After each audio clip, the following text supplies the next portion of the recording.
Chapter 22. Jonathan Harker's Journal, 3rd of October. As I must do something or go mad, I write this diary. It is now 6 o'clock, and we are to meet in the study in half an hour and take something to eat.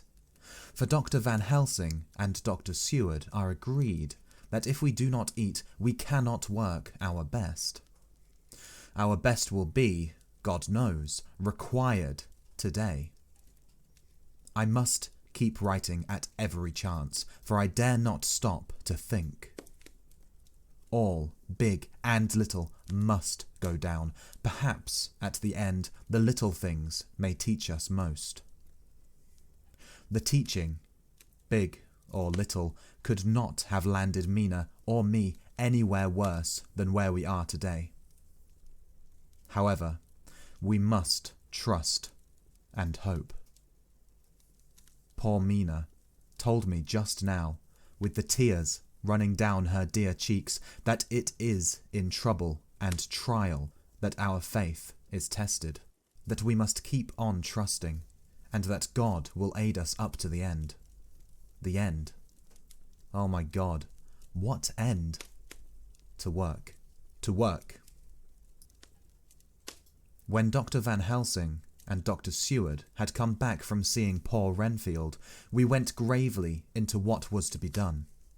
First, Dr. Seward told us that when he and Dr. Van Helsing had gone down to the room below, they had found Renfield lying on the floor, all in a heap. His face was all bruised and crushed in, and the bones of the neck were broken. Dr. Seward asked the attendant who was on duty in the passage if he had heard anything.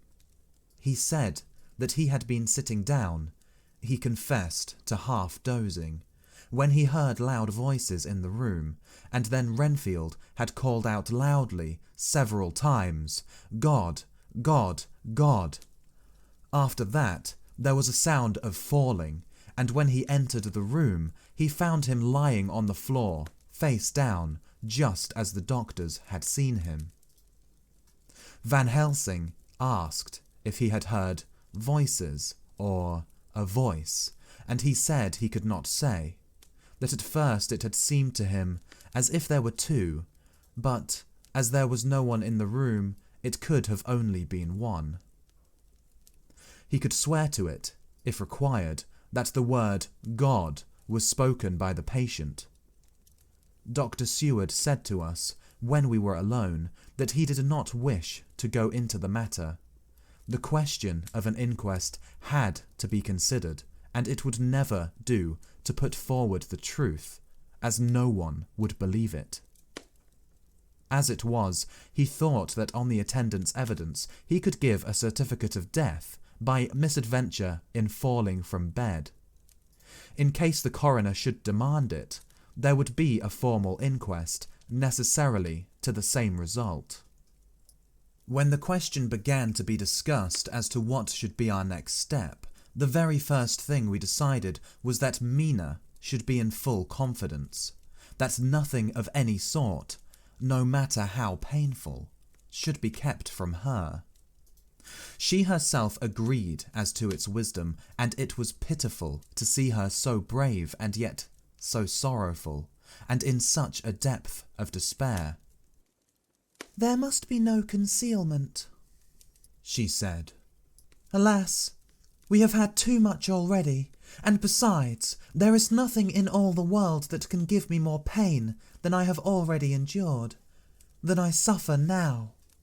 Whatever may happen, it must be of new hope or of new courage to me." Van Helsing was looking at her fixedly as she spoke, and said, suddenly but quietly, "But dear Madam Mina, are you not afraid? Not for yourself, but for others from yourself, after what has happened?" Her face grew set in its lines, but her eyes shone with the devotion of a martyr as she answered, "Ah, no, for my mind is made up." "To what?" he asked gently, whilst we were all very still, for each in our own way we had a sort of vague idea of what she meant. Her answer came with direct simplicity, as though she were simply stating a fact. Because if I find in myself, and I shall watch keenly for it, a sign of harm to any that I love, I shall die. You would not kill yourself? He asked hoarsely. I would, if there were no friend who loved me, who would save me such a pain and so desperate an effort. She looked at him meaningly as she spoke. He was sitting down, but now he rose and came close to her and put his hand on her head, as he said solemnly, My child, there is such an one if it were for your good.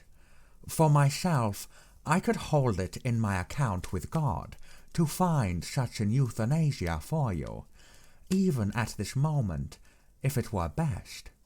Nay, were it safe. But, my child— For a moment he seemed choked, and a great sob rose in his throat. He gulped it down and went on. There are here some who would stand between you and death. You must not die. You must not die by any hand, but least of all by your own. Until the other, who has fouled your sweet life, is true dead, you must not die, for if he is still with the quick undead, your death would make you even as he is. No, you must live.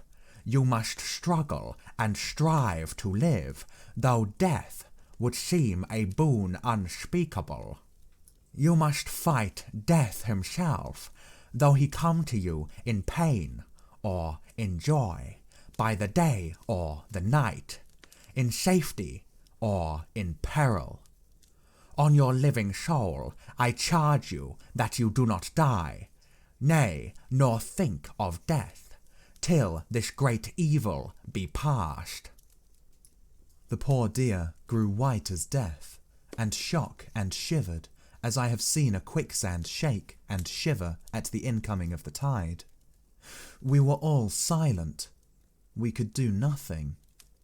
At length she grew more calm, and turning to him said sweetly, but oh, so sorrowfully, as she held out her hand, I promise you, my dear friend, that if God will let me live, I shall strive to do so, till, if it may be in his good time, this horror may have passed away from me. She was so good and brave that we all felt that our hearts were strengthened to work and endure for her, and we began to discuss what we were to do. I told her that she was to have all the papers in the safe, and all the papers or diaries and phonographs we might hereafter use, and was to keep the record as she had done before. She was pleased with the prospect of anything to do, if pleased could be used in connection with so grim an interest. As usual, Van Helsing had thought ahead of everyone else, and was prepared with an exact ordering of our work. It is perhaps well, he said, that our meeting after our visit to Carfax, we decided not to do anything with the earth boxes that lay there. Had we done so, the Count must have guessed our purpose and would doubtless have taken measures in advance to frustrate such an effort with regard to the others. But now he does not know our intentions. Nay, more in all probability, he does not know that such a power exists to us as can sterilize his layers, so that he cannot use them as of old.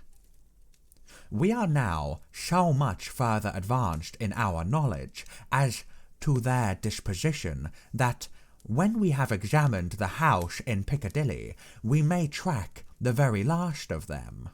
Today, then, is ours, and in it rests our hope. The sun that rose on our sorrow this morning guards us in its course.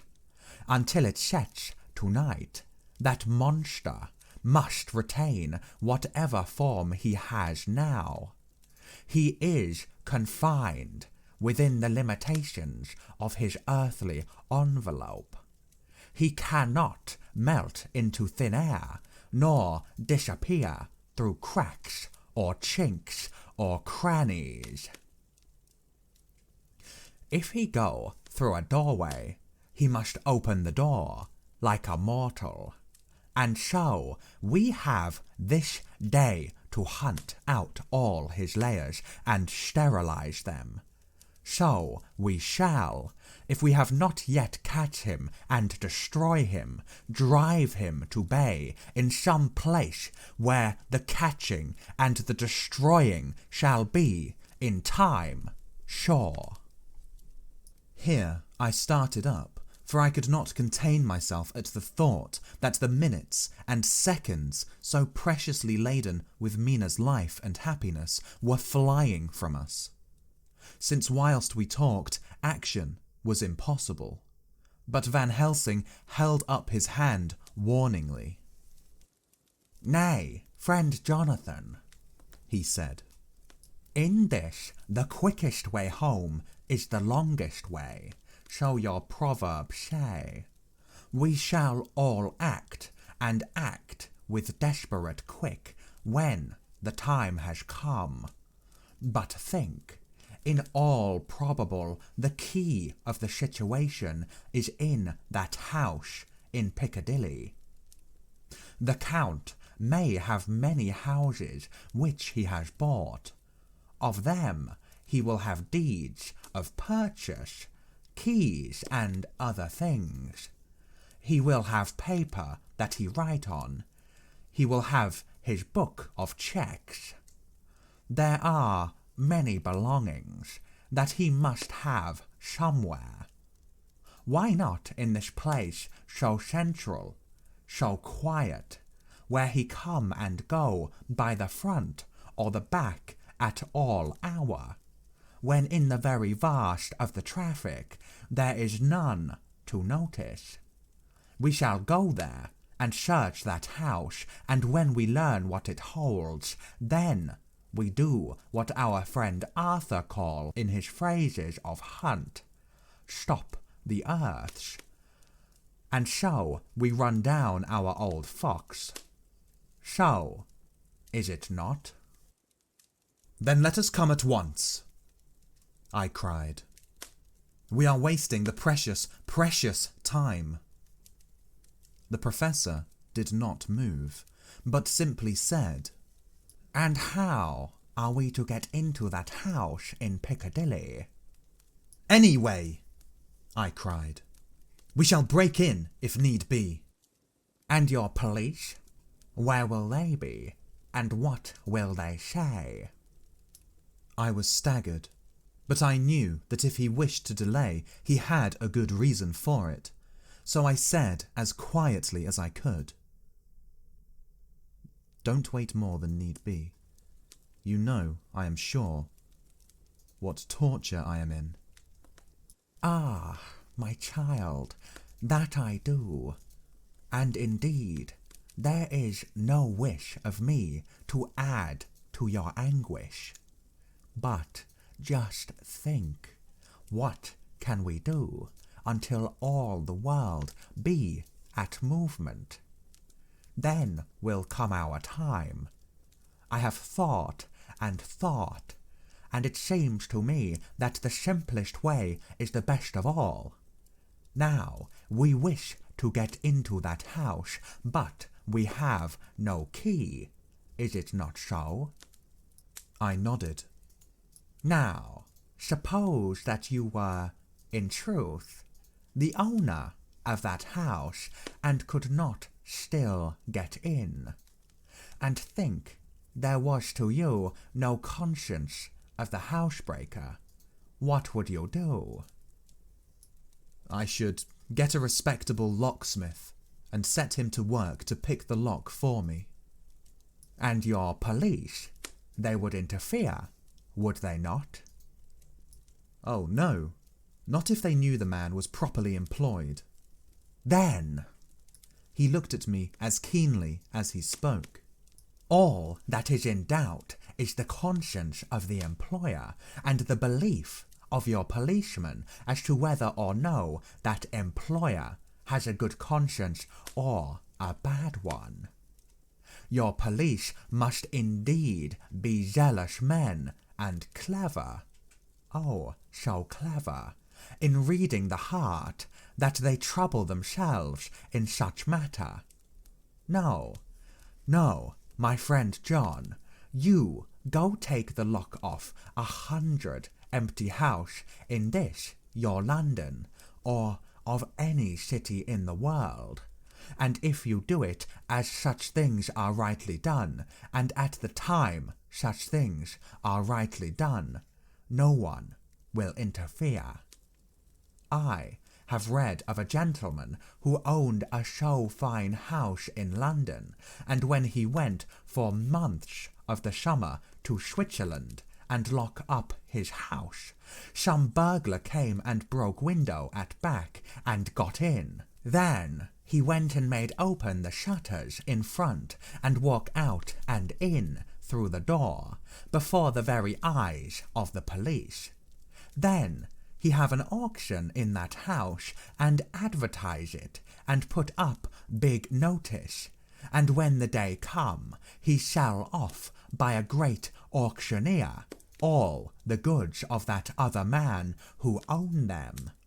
Then he go to a builder and he sell him that house, making an agreement that he pull it down and take all away within a certain time.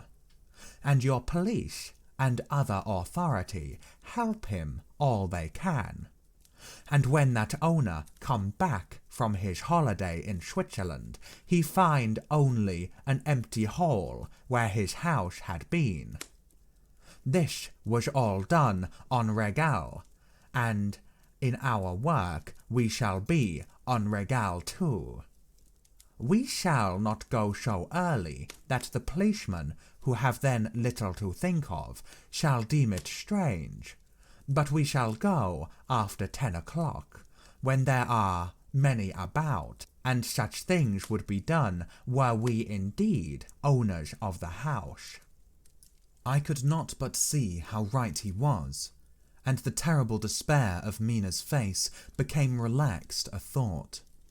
There was hope in such good counsel. Van Helsing went on.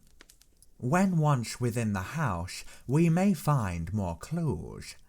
At any rate, some of us can remain there whilst the rest find the other places where there be more earth boxes, at Bermondsey and Mile End. Lord Godalming stood up. I can be of some use here, he said. I shall wire to my people to have horses and carriages where they will be most convenient. Look here, old fella, said Morris. It is a capital idea to have all ready in case we want to go horseback in, but don't you think that one of your snappy carriages with its heraldic adornments in a byway of Walworth or Mile End would attract too much attention for our purposes? It seems to me that we ought to take cabs when we go south or east, and even leave them somewhere near the neighbourhood we are going to. Friend Quincy is right, said the professor. His head is what you call in plane with the horizon. It is a difficult thing that we go to do, and we do not want no peoples to watch us, if so it may. Mina took a growing interest in everything, and I was rejoiced to see that the exigency of affairs was helping her to forget, for a time, the terrible experience of the night. She was very, very pale, almost ghastly, and so thin that her lips were drawn away, showing her teeth in somewhat of prominence. I did not mention this last, lest it should give her needless pain, but it made my blood run cold in my veins to think of what had occurred with poor Lucy when the Count had sucked her blood. As yet there was no sign of the teeth growing sharper, but the time as yet was short, and there was time for fear. When we came to the discussion of the sequence of our efforts and of the disposition of our forces, there were new sources of doubt. It was finally agreed that before starting for Piccadilly, we should destroy the Count's lair close at hand. In case he should find out too soon, we should thus be still ahead of him in our work of destruction, and his presence in his purely material shape and at his weakest might give us some new clue. As to the disposal of forces, it was suggested by the Professor that after our visit to Carfax we should all enter the house in Piccadilly, that the two doctors and I should remain there, whilst Lord Godalming and Quincy found the layers at Walworth and Mile End and destroyed them.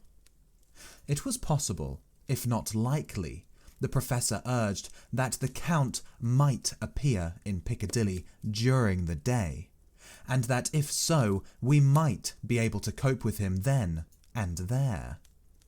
At any rate, we might be able to follow him in force. To this plan I strenuously objected, and so far as my going was concerned, for I said that I intended to stay and protect Mina. I thought that my mind was made up on the subject, but Mina would not listen to my objection. She said that there might be some law matter in which I could be useful, that amongst the Count's papers might be some clue which I could understand out of my experience in Transylvania, and that as it was, all the strength we together could muster was required to cope with the Count's extraordinary power. I had to give in, for Mina's resolution was fixed. She said that it was the last hope for her, that we should all work together. "As for me," she said, "I have no fear. Things have been as bad as they can be, and whatever may happen must have in it some element of hope or comfort. Go, my husband. God can, if he wishes it, guard me as well alone as with anyone present." So I started up, crying out, "Then in God's name let us come at once, for we are losing time. The Count may come to Piccadilly earlier than we think." "Not so," said Van Helsing, holding up his hand. "But why?" I asked. "Do you forget," he said, actually with a smile, "that last night he banqueted heavily and will sleep late?" Did I forget? Shall I ever? Can I ever? Can any of us ever forget that terrible scene? Mina struggled hard to keep her brave countenance, but the pain overmastered her, and she put her hands before her face and shuddered whilst she moaned. Van Helsing had not intended to recall her frightful experience. He had simply lost sight of her and her part in the affair in his intellectual effort. When it struck him what he said, he was horrified at his thoughtlessness and tried to comfort her. "Oh, Madam Mina," he said. "Dear, dear Madam Mina, alas, that I, of all who so reverence you, should have said anything so forgetful. These stupid old lips of mine, and this stupid old head do not deserve so. but you will forget it, will you not? He bent low beside her as he spoke. She took his hand and, looking at him through her tears, said hoarsely, "No, I shall not forget, for it is well that I remember, and with it I have so much in memory of you that is sweet, that I take it all together. Now, you must all be going soon. Breakfast is ready, and we must all eat that we may be strong." Breakfast was a strange meal to us all. We tried to be cheerful and encourage each other, and Mina was the brightest and most cheerful of us. When it was over, Van Helsing stood up and said, "Now, my dear friends, we go forth to our terrible enterprise. Are we all armed as we were on that night when we first visited our enemy's lair?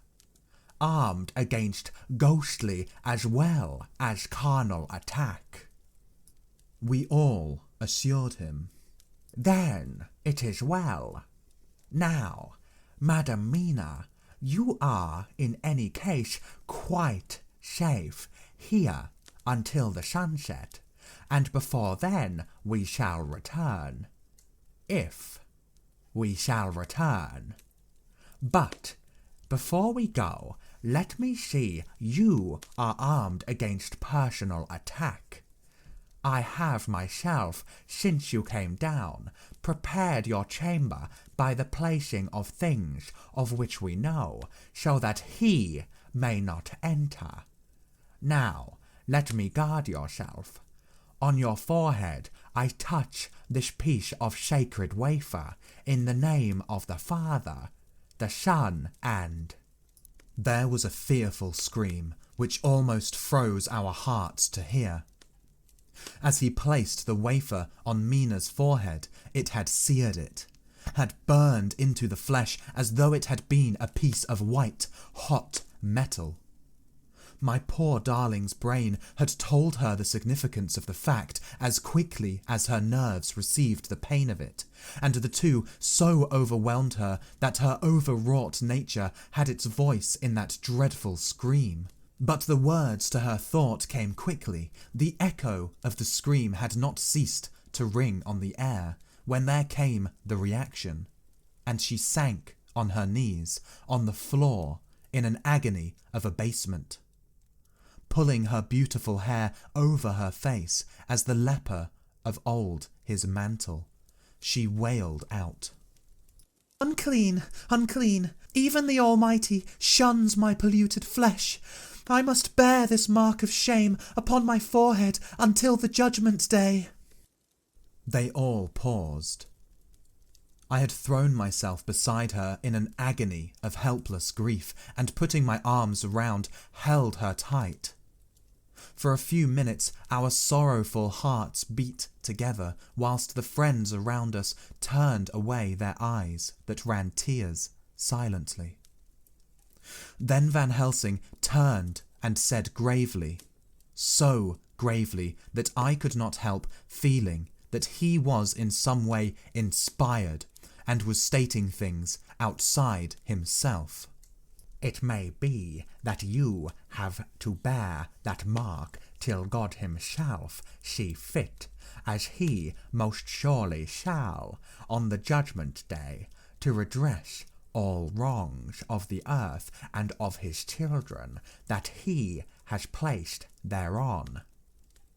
And oh, Madam Mina, my dear, may we who love you be there to see when that red scar, the sign of God's knowledge of what has been, shall pass away, and leave your forehead as pure as the heart we know. For so surely as we live, that scar shall pass away when God sees right to lift the burden that is hard upon us.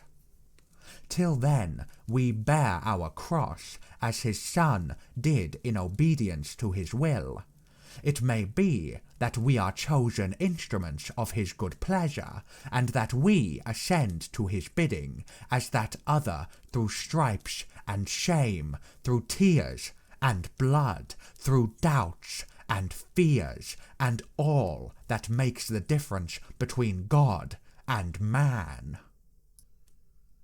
There was hope in his words, and comfort, and they made for resignation.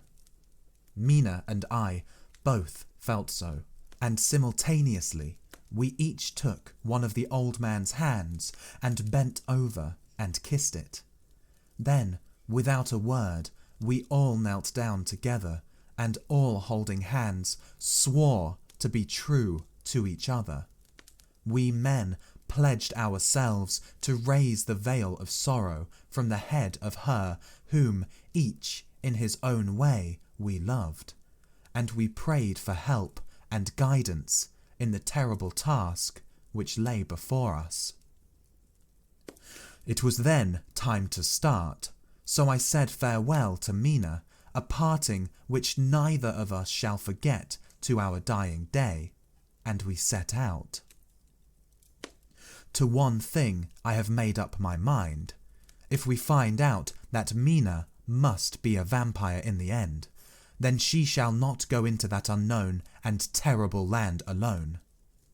I suppose it is thus that in old times one vampire meant many. Just as their hideous bodies could only rest in sacred earth, so the holiest love was the recruiting sergeant for their ghastly ranks. We entered Carfax without trouble, and found all things the same as on the first occasion. It was hard to believe that amongst so prosaic surroundings of neglect and dust and decay, there was any ground for such fear as already we knew. Had not our minds been made up, and had there not been terrible memories to spur us on, we could hardly have proceeded with our task. We found no papers, or any sign of use in the house, and in the old chapel the great boxes looked just as we had seen them last. Dr. Van Helsing said to us solemnly as we stood before them, "And now, my friends, we have a duty here to do. We must sterilize this earth, so sacred of holy memories, that he has brought from a far, distant land for such fell use. He has chosen this earth because it has been holy. Thus we defeat him with his own weapon, for we make it more holy still. It was sanctified to such use of man. Now we sanctify it to God." As he spoke, he took from his bag a screwdriver and a wrench, and very soon the top of one of the cases was thrown open. The earth smelled musty and close. But we did not somehow seem to mind, for our attention was concentrated on the professor.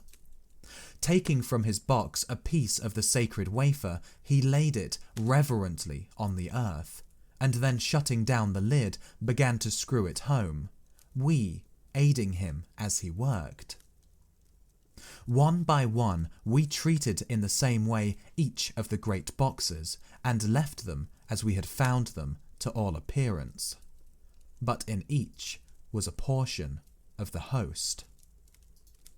When we closed the door behind us, the professor said solemnly, "So much is already done.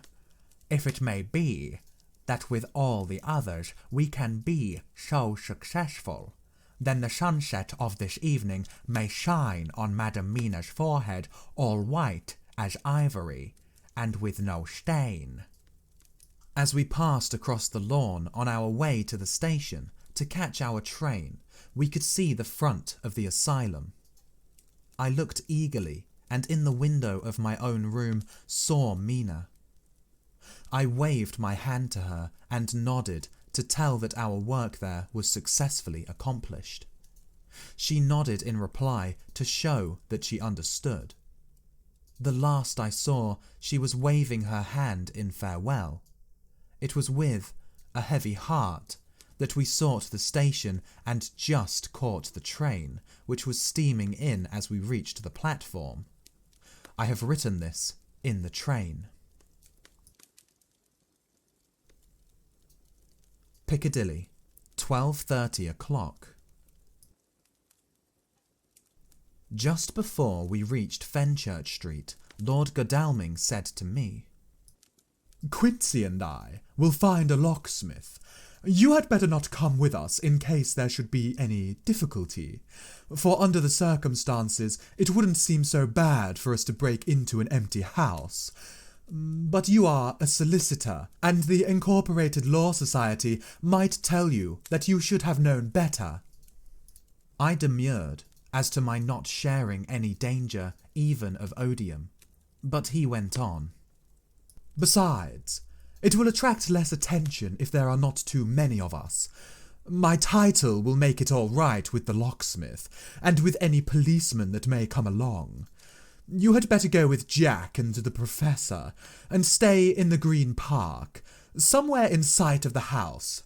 And when you see the door opened and the smith has gone away, do you all come across. We shall be on the lookout for you, and shall let you in." "The advice is good," said Van Helsing, so we said no more. Godalming and Morris hurried off in a cab. We followed in another. At the corner of Arlington Street, our contingent got out and strolled into the Green Park. My heart beat as I saw the house on which so much of our hope was centred, looming up grim and silent in its deserted condition amongst its more lively and spruce-looking neighbours. We sat down on a bench within good view and began to smoke cigars so as to attract as little attention as possible. The minutes seemed to pass with leaden feet as we waited for the coming of the others. At length we saw a four-wheeler drive up. Out of it, in leisurely fashion, got Lord Godalming and Morris, and down from the box descended a thick-set working man with a rush-woven basket of tools. Morris paid the cabman, who touched his hat and drove away. Together, the two ascended the steps, and Lord Godalming pointed out what he wanted done. The workman took off his coat leisurely and hung it on one of the spikes of the rail, saying something to a policeman who just then sauntered along. The policeman nodded acquiescence, and the man, kneeling down, placed his bag beside him. After searching through it, he took out a selection of tools which he produced to lay beside him in orderly fashion. Then he stood up, looked into the keyhole, blew into it, and turning to his employers made some remark. Lord Godalming smiled, and the man lifted a good-sized bunch of keys. Selecting one of them, he began to probe the lock, as if feeling his way with it. After fumbling about for a bit, he tried a second and then a third. All at once, the door opened under a slight push from him, and he and the two others entered the hall. We sat still. My own cigar burnt furiously, but Van Helsing's went cold altogether. We waited patiently as we saw the workman come out and bring in his bag. Then he held the door partly open, steadying it with his knees, whilst he fitted a key to the lock. This he finally handed to Lord Godalming, who took out his purse and gave him something. The man touched his hat, took his bag, put on his coat, and departed. Not a soul took the slightest notice of the whole transaction. When the man had fairly gone, we three crossed the street and knocked at the door. It was immediately opened by Quincy Morris, beside whom stood Lord Godalming, lighting a cigar. "The place smells so vilely," said the latter as we came in. It did indeed smell vilely, like the old chapel at Carfax, and with our previous experience it was plain to us that the Count had been using the place pretty freely. We moved to explore the house, all keeping together in case of attack, for we knew we had a strong and wily enemy to deal with, and as yet we did not know whether the Count might not be in the house. In the dining room, which lay at the back of the hall, we found 8 boxes of earth. 8 boxes only out of the 9 which we sought. Our work was not over, and would never be until we should have found the missing box. First, we opened the shutters of the window which looked out across a narrow stone-flagged yard at the blank face of a stable, pointed to look like the front of a miniature house. There were no windows in it, so we were not afraid of being overlooked. We did not lose any time in examining the chests. With the tools which we had brought with us, we opened them, one by one, and treated them as we had treated those others in the old chapel. It was evident to us that the Count was not at present in the house, and we proceeded to search for any of his effects. After a cursory glance at the rest of the rooms, from basement to attic, we came to the conclusion that the dining room contained any effects which might belong to the Count. And so we proceeded to minutely examine them. They lay in a sort of orderly disorder on the great dining room table. There were title deeds of the Piccadilly house in a great bundle, deeds of the purchase of the houses at Mile End and Bermondsey, notepaper, envelopes and pens and ink. All were covered up in thin wrapping paper to keep them from the dust. There also was a clothes brush, a brush and comb, and a jug and basin, the latter containing dirty water which was reddened as if with blood. Last of all was a little heap of keys of all sorts and sizes, probably those belonging to the other houses.